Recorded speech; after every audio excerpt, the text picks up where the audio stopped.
What's up, guys? It's Pokemon for Days here. I'm here with the crew, sitting down. I'm gonna rip a box of double blaze Japanese to the dome, like one of my friends like to say.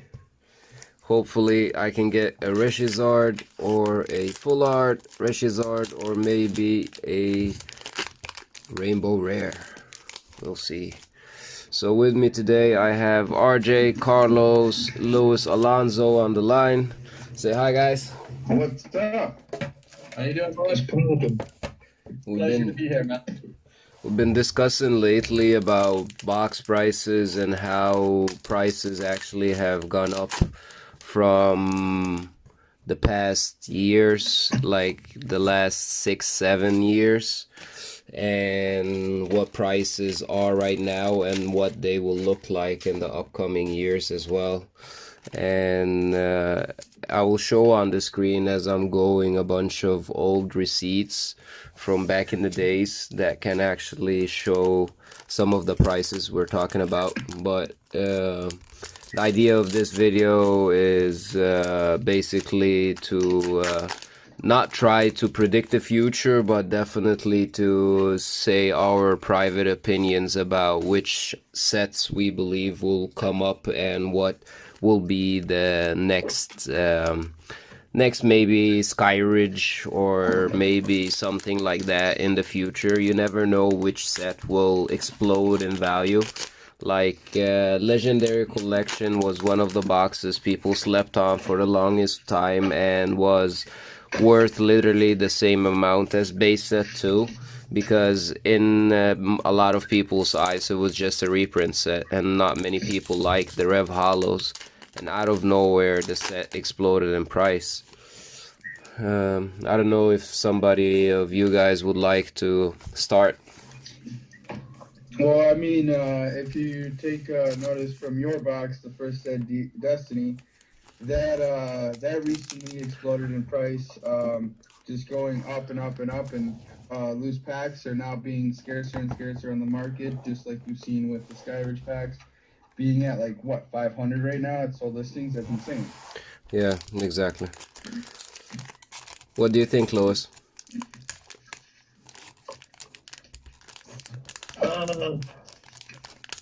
Honestly, I don't know if there's going to be another box that's going to reach the level of Skyridge like right away. I'm actually talking more in the 5 next years.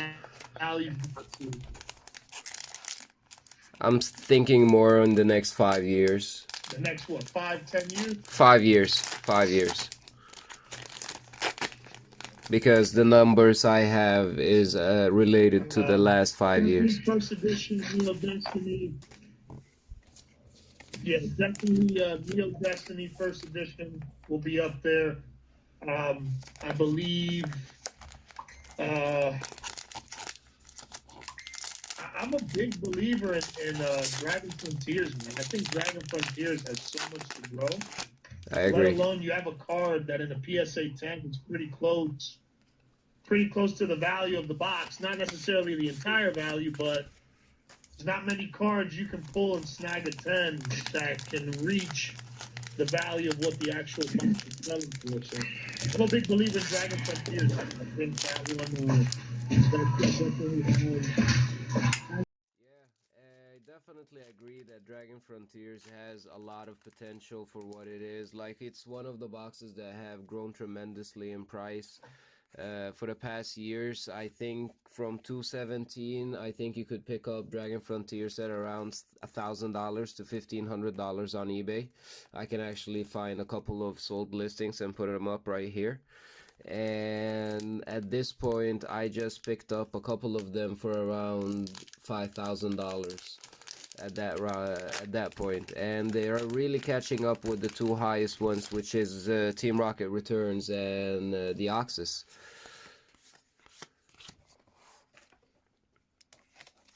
Yeah, The Oxus is a great set, obviously. I wouldn't be surprised if in 10 years Dragon Frontiers is the top set in EX series. you never know which which box and which card? Charizard, man. I love Charizard, but I don't collect only Charizard stuff. But you know, when there's a big Zard like that, it's gotta be acknowledged. You know what I'm saying? 100%, 100%. Why actually do any of you know why the Rayquaza is actually the most popular and most expensive gold star until today? Is it because due to playability, the set production as well? EX Deoxys was much more notorious for edge silvering on the face of the card. The edge silvering was much more notorious during the EX Deoxys set production. Dragon Frontiers was a much cleaner set produced for sure.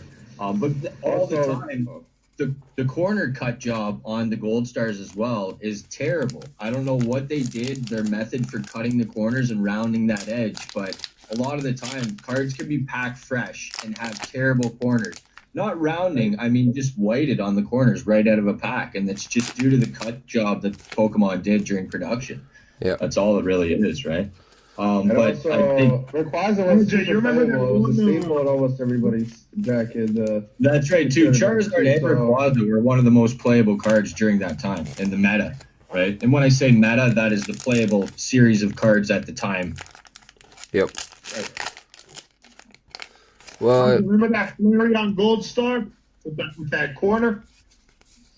Yep, absolutely. It was it kind of just tapered off on the corner. It was like it was rounding away, and then it seemed like, I don't know whether some of the paper came away while they were cutting it, but instead of being round, it was, how do I say, square? Kind of not square. It went from being round to going off on a diagonal, you know, like a nice round, and then cut too early and curved back down to the base of the card. But something else should be said as well, and that is we have with us as well Carlos, Forever Collector, that actually opened the Power Keepers box himself and actually pulled a Gold Star Evolution and sent it to Beckett, and it actually Beckett 10 black labeled, which is one of... Let me correct you, it's a gold label. Gold label, and how many is in the pop report on it? Population?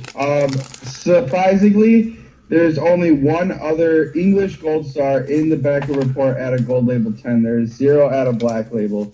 The only other gold label English gold star is another Jolteon, believe it or not. What was your 9.5 subgrade on that card, if you don't mind me asking, buddy? It was the edges, not the corners. The corners were absolutely perfect, and that was actually the second Power Keepers box. The first Power Keepers box I broke to myself. I got the Flareon Gold Star, and I sent it to PSA because the centration was off, but it was also a perfect card, perfect edging, perfect corners, you know. Power Keepers seems to be a little bit better production, but, you know, it varies very much on, you know, which print run and stuff like that for each set. 100%. Well, it's basically breaks down to the simplicity of, if I go in and change the blades in a production line right now and I print a set out, those are going to be fresh and minty and cut nice. But the thing that happens is they decide that X amount of cards get to be cut prior to the blades and everything being changed, and that's where the flaws begin to take place. 100%. Is at the end of they cut corners and they leave the blade out there for longer. And I don't know that it's necessarily exactly. You can't change the blade every time you run a print run through, right? So that's what happens is they decide on how many should be okay to run through, but they should have cut it back a couple. That's what I think too. 100%. But it seems as well, like, going back to what boxes is going a lot up in price, is definitely the Neos and the EX boxes and the first edition boxes. And it seems because of obvious reasons like rarity and how unobtainable those boxes are right now compared to how easy they are to pick up once upon a time. Literally just a year ago, eBay was stacked up with boxes. Now there are literally less than 50 boxes at any time on eBay, when once upon a time there were thousands of boxes. You could just pick and choose whatever set you wanted and just buy a box off it.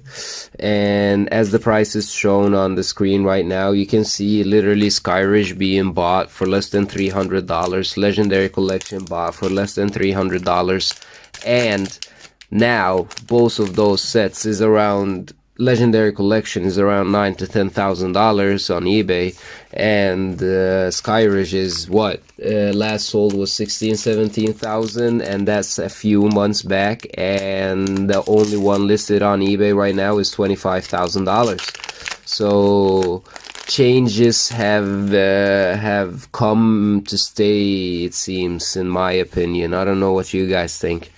If it's just a bubble. Stability. That's what I was explaining in one of our last videos. I do believe it was episode 4, possibly episode 3, not 100%, that we touched on the fact that EX just done its rise and its stabilizing point, and now it's kind of the WotC time to rise, and then it'll find its stabilizing point. But for sure, it had a lot of rise and it stabilized, and I think it'll stay there where it's at for now, at least for the next 6 to 8 months, right? Exactly.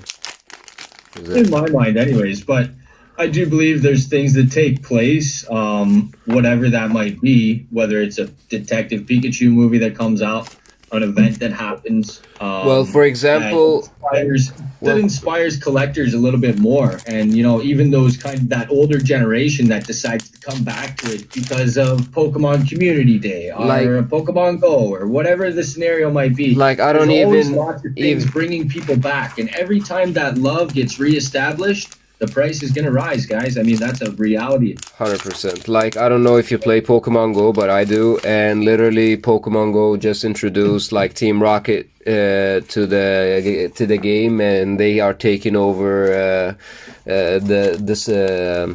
the different spots and stuff like that. And literally right now, right after it, you see Team Rocket as a set popularity gained a lot of popularity just after that, and pack prices have shot up in the air on Unlimited and First Edition. Let alone, let's not even mention Team Rocket returns jumping $500 at a time every time a box sells on the open market. It's just intense what some things can do with a set, just like you just mentioned with a Pokemon Go, with a movie. Or we could break a video down and do an episode on that as well too, when it comes to just things that affect the world market, when it 100%. Comes to, you know, the excitement being reestablished with some people. They sold their stuff and now it's time to get back into it, whether it be a game release with a 3DS or Pokemon Go Community Day or the new Detective Pikachu or Evolution set coming out. Whatever your love is, or the thing that comes out that rekindles that, is definitely going to affect everybody. And then he tells his friend, and his friend tells his friend, and it goes on Facebook, and he puts it on Instagram, and so on and so forth, and it gets spread. And somebody said, "Oh my gosh, I didn't even know this was coming out," and they're making orders, and so on and so forth, right? Exactly. I think we could definitely do an episode based on hypes. We can do that. Like for example, the upcoming Ultra Hyper Tag Team GX set that's literally releasing right now in Japan. Like, we haven't actually even managed to relax off Hidden Fates, and now we're getting the next hype set that's literally as hype as probably Shining Legends will be. And Hidden Face is what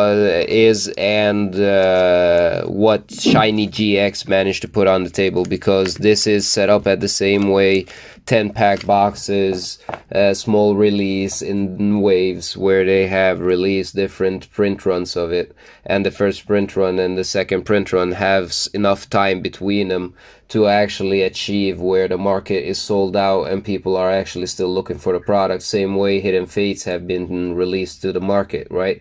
Where it's released in waves, small enough where the allocation is higher than what they have actually produced, and it makes their life much easier by actually selling out on distribution level and on factory level. what I think needs to take place for the world market as a whole, in my mind, and you guys can agree or disagree with that Pokemon wants to continue to print several sets with Charizard in it. Exactly. Make the product availability there so that the person isn't paying a marked up price because it's not available at the local store and you're getting marked up on that, and it's not fair to the consumer when you're just printing another set in 2 months and I just overpaid on this just to obtain a chance to rip that card. It seems, you know what I mean?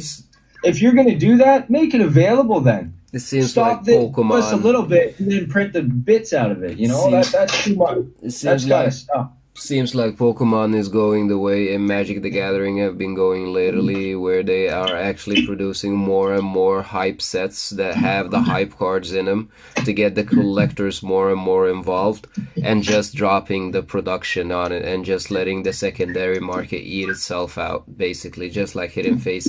And you can honestly see it, because we started with a freaking Charizard that was at $1,000 and over $10,000 at a Beckett Black Label, and now you can buy it for probably a fourth of that price, even. You know what I mean? So there, you have like collectible cards, and then you have like meta cards, and there's always been with Pokemon, it seems like when they print a meta set, there might be the odd collectible card in there, but it's based on playability, right? And then we have sets that are produced, such as like Burning Shadows, that had a Hyper Charizard in it, huge chase card, had a full art Guzma. That was a card that was needed in every single deck.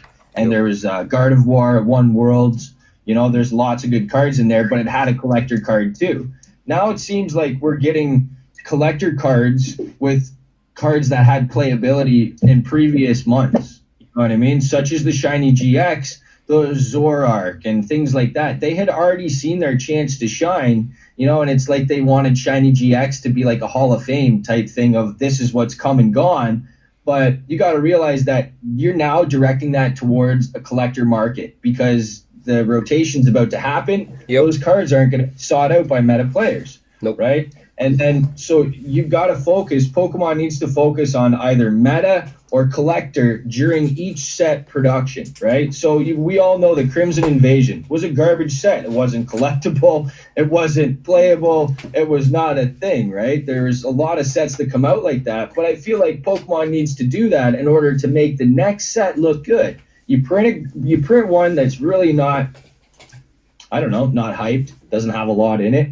It's just basically for the reason of printing the set, and then you print the next one that has the hype card in it. Yep. But by doing Unbroken Bond, Shiny GX, you know, and then they're coming out with this next set with the Tag Team Reshizard in it, that's a playable card, and it's gold. a collectible card. In gold. So you have both people involved in one set now, and you're draining the pockets of your customers, right? It doesn't seem like collectors have the time to relax before they actually move on and move on and move on. And between now, with people more and more involved with the Japanese releases as the English releases, and the market is so international, you could actually see that most of the collectors, smaller collectors in the market, is actually having issues to, just like you said, maintain a collection. Sets are getting bigger and bigger. It's just getting out of hand, basically, and people can't actually manage to keep up with using $1,000 on Hidden Fates, trying to get that gem mint Charizard to send it in for grading and immediately flip it the second it comes back. Or you have the people that literally just ripped a couple of packs and got the Charizard immediately and was like, I'm done.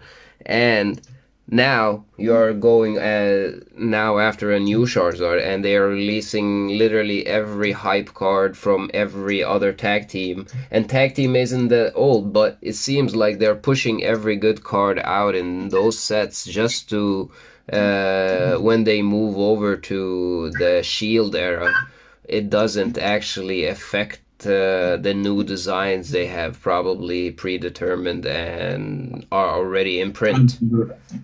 Absolutely. I was just, what were you just saying there before? I had a point to make. I kind of forgot.